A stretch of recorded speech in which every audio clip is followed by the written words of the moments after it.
പാലക്കാട് എലപ്പുള്ളിയിലെ മദ്യനിർമ്മാണശാലയിലേക്കുള്ള വെള്ളം മഴവെള്ള സംഭരണിയിൽ നിന്ന് ലഭിക്കുമെന്ന് ആവർത്തിച്ച് എം.വി. ഗോവിന്ദൻ. പറശ്ശിനിക്കടവ് പാർക്കിൽ മഴവെള്ള സംഭരണിയാണ്. ഇത് തന്നെ എലപ്പുള്ളിയിലും സാധിക്കും.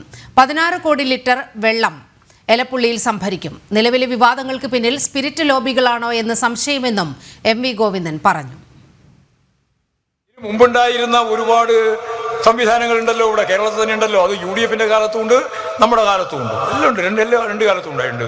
ബ്രൂവറിയൊക്കെ കൊടുത്തിട്ടുണ്ട്. അതൊന്നും ടെൻഡർ പിടിച്ചിട്ടല്ല. പിന്നെ ഇപ്പം അതെല്ലാം വിട്ട് ഇപ്പം അവസാനം പറയുന്നത് വെള്ളം നമ്മുടെ പാലക്കാടിൻ്റെ ജലസ്രോതസ് മുഴുവൻ വറ്റിക്കാൻ മുതലാളിമാർക്ക് സൗകര്യം കൊടുത്ത് ഇവിടെ ബ്രൂവറി ഉണ്ടാക്കാൻ പോകുന്നു എന്നാണ്. നിങ്ങൾ എങ്ങനെയാണ് മഴവെള്ളം ഇവിടെ പലയാളെയും വിചാരം എന്ന് വെച്ചാൽ മഴവെള്ളം സംഭരിക്കാതെ പറഞ്ഞാൽ നമ്മുടെ എല്ലാം വീട്ടിൽ സംഭരിക്കുന്ന ആ ഒരു ടാങ്ക് ഉണ്ടല്ലോ, ആ ടാങ്കിൽ വെള്ളം സംഭരിക്കാന്നല്ല. ഇവരുടെ കയ്യിൽ 5 ഏക്കർ സ്ഥലം അതിനു വേണ്ടി മാറ്റിവെക്കാൻ തീരുമാനിച്ചിട്ടുണ്ട്. OSP-യുമായി ചർച്ച ചെയ്യണം, മന്ത്രി ഉൾപ്പെടെ. നിങ്ങൾ വേറെ ഒന്നും ചെയ്യേണ്ടിയില്ല. പറശ്ശിനിക്കടവിലെ വിസ്മയ പാർക്ക് പോയി കാണണം.